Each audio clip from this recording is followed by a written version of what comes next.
Dear students, today I am going to discuss a new lesson of your English textbook, lesson number 4. The name of the lesson is kindness. Before going to discuss the lesson, see here in the box. Lesson to আৰম্ভ কৰিবলৈ যোৱাৰ আগতে বক্সটোৰ ভিতৰত কি দিয়া আছে আমি চাই লওঁ. Do you have people coming to your house to sell different things? যে তুমি তোমালোকৰ ঘৰলৈ এনেকুৱা মানুহ অহা তুমি লগ পাইছানে যে যিসকলে সেল বিক্ৰী কৰিবলৈ ডিফাৰেণ্ট থিংছ বিভিন্ন ধৰণৰ বস্তু বিক্ৰী কৰিবলৈ আহে যেনে ধৰা দেখিছাই চাগে তোমালোকৰ গাঁও অঞ্চললৈ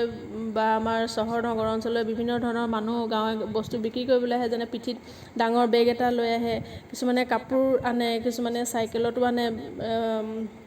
কিছুমানে প্লাষ্টিক বস্তু বিক্ৰী কৰিবলৈ আহে বাল্টি মগ এনেদৰে কিছুমানে ধৰক ইলেক্ট্ৰনিক্স কিছুমান বস্তু বিক্ৰী কৰিবলৈ আমাৰ গাঁৱে ভূঞে আহে এই সকল মানুহক তোমালোকে কেতিয়াবা লগ পাইছানে বা দেখিছানে ইন গ্ৰুপছ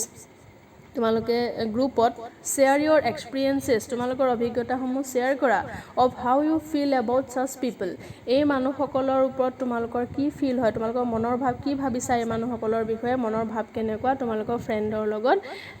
আলোচনা কৰা do you offer them tea তুমি কেতিয়াবা তেওঁলোকক টি অফাৰ কৰি পাইছানে একাপ চাহ খুৱাই পাইছানে তোমালোকে তেওঁলোকক ইয়াত is a story about a family এই লেচনটোত আমাক এটা ষ্টৰী ক'বলৈ লৈছে তাৰ বিষয়ে a family who was visited by 2 Kashmiri vendors এটা পৰিয়ালৰ বিষয়ে ক'বলৈ লৈছে দুজন কাশ্মীৰী ভেণ্ডৰ্ছ এতিয়া এই বেপাৰীসকল যিসকলে বস্তু বিক্ৰী কৰিবলৈ আহে তেওঁলোকৰ ইংৰাজীত কোৱা হয় ভেণ্ডৰ্ছ দুজন কাশ্মীৰী ভেণ্ডৰ্ছ কাশ্মীৰৰ পৰা অহা দুজন বেপাৰী এটা পৰিয়ালে লগ পাইছিল আৰু and what happen between them আৰু এই তেওঁলোকৰ মাজত কি ঘটিছিলে সেই কথা ক'বলৈ লৈছে গতিকে আমি এই পিকচাৰটোত দেখি চিনি পাইছোঁৱেই কাশ্মীৰী দুজন ভেণ্ডৰ্ছ আৰু এটা ফেমিলিৰ বিষয়ে ক'বলৈ লৈছে নাও এতিয়া আমি লেচনটোলৈ যোৱাৰ আগতে লেচনটোৰ নামটো চাওঁ kindness what is the meaning of kindness kindness means the quality of being friendly অৰ্থাৎ তুমি যিকোনো বস্তুৰ বা মানুহৰ প্ৰতি যেতিয়া তুমি দয়াশীল হোৱা তুমি বন্ধুত্বসুলভ ভাৱ প্ৰদৰ্শন কৰা সেইটোক ইংলিছত কোৱা হয় কাইণ্ডনেছ দয়ালু হোৱা মৰমীয়াল যদি হোৱা সেই দয়ালু মৰমীয়াল বন্ধুত্বসুলভ ভাৱ এইবোৰক ইংলিছত কোৱা হয় কাইণ্ডনেছ এতিয়া আমি লেচনটোলৈ যাওঁ every year when the rainy season comes two N and and winter is about to begin লেচনটো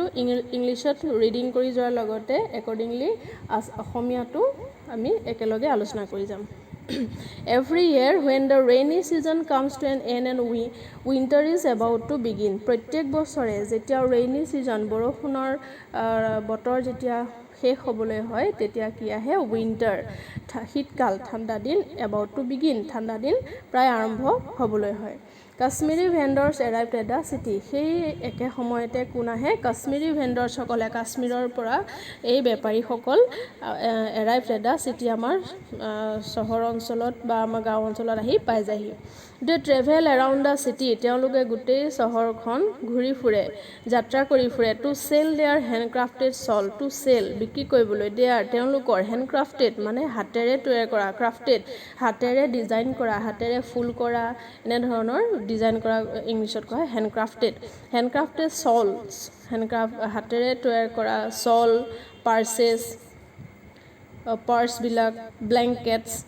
and even carpets আৰু কাৰ্পেট চিনি পোৱা নহয় প্ৰতিটো বস্তু শ্বল পাৰ্চ ব্লেংকেট আৰু কাৰ্পেট এই বস্তুবিলাক তেওঁলোকে বিক্ৰী কৰিবলৈ আহে it's a hard life of this vendors এইটো হৈছে এই ভেণ্ডৰসকলৰ কাৰণে বৰ কঠিন এটা জীৱন কাৰণ এইটো বৰ সহজ নহয় ইমান ডাঙৰ বেগ পিঠিত বান্ধি গাঁৱে গাঁৱে খোজকাঢ়ি ঘূৰি ফুৰাটো এটা সহজ কাম নহয় সেইকাৰণে কৈছে এইটো এই ভেণ্ডৰসকলৰ এটা বৰ কঠিন জীৱন next paragraph their hardship does not end with their long journey from Kashmir to the city তেওঁলোকে যে কাশ্মীৰৰ পৰা আমাৰ এই চিটিবিলাকলৈ আহে ইমান দূৰ লং জাৰ্ণি ইমান দূৰ যাত্ৰা কৰি যে আহে সেই যাত্ৰাটোৱে তেওঁলোকৰ শেষ নহয় in fact it is just the beginning এইটো ইয়াত আৰম্ভহে হৈছে মানে তেওঁলোকে যিটো উদ্দেশ্যলৈ তাৰ পৰা আহিছে সেইটো আমাৰ ইয়াতহে আৰম্ভ হ'ব দে ষ্টে তেওঁলোক থাকি লয় ক'ত থাকি লয় এট চিপ হোটেলছ চিপ মানে সস্তীয়া তেনে সাধাৰণ হোটেলত থাকি লয় এণ্ড ৰোম আৰু গোটেইখন ঘূৰি ফুৰে এৰাউণ্ড দ্য চিটি আমাৰ এই চহৰৰ মানে চাৰিওফালে ঘূৰি ফুৰে ষ্ট্ৰীটছ অল ডে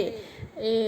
ষ্ট্ৰীট মানে আলিয়ে পদূলিয়ে তেওঁলোকৰ বা গলিয়ে গলিয়ে তেওঁলোকে গোটেই দিনটো অল ডে গোটেই দিনটো ঘূৰি ফুৰে দে আৰ বেণ্ট তেওঁলোকে বেকা হৈ যায় বেকা হৈ যায় উইথ দ্য লোড যিটো মানে তেওঁলোকৰ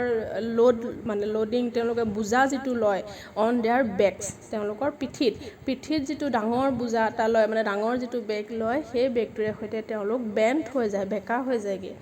চাউটিং দেয়াৰ ৱেৰ তেওঁলোকে চিঞৰে তেওঁলোকৰ এটা নিৰ্দিষ্ট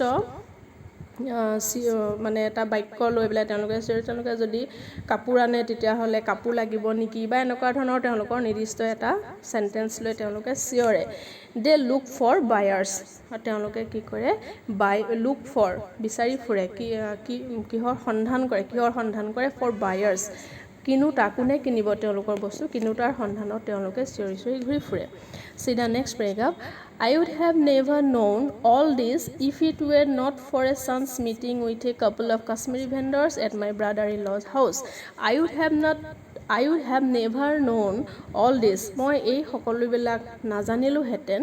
if were not for a chance meeting. যদি মই এওঁলোকক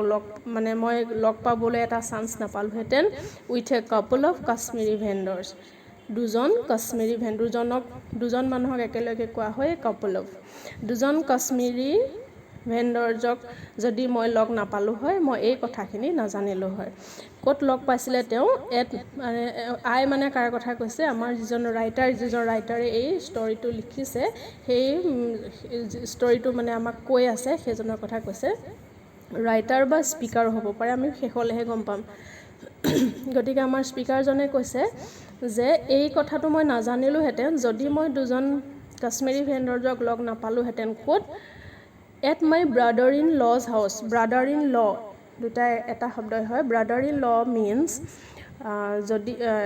নিজৰ ৱাইফৰ ককায়েক বা ভায়েককো ব্ৰাদাৰ ইন ল বুলি কয় বা নিজৰ ভনীয়েকৰ হাজবেণ্ডকো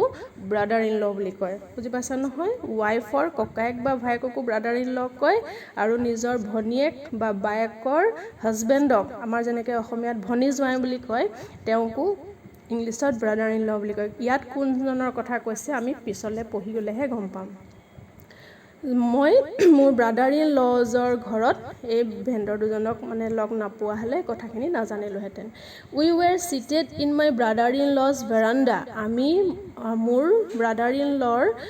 ভাৰাণ্ডাত বহি আছিলোঁ when two Kashmiri vendors যেতিয়া দুজন Kashmiri vendors who look like father and son যিকেইজন কাৰ নিচিনা দেখা গৈছিলে look like father and son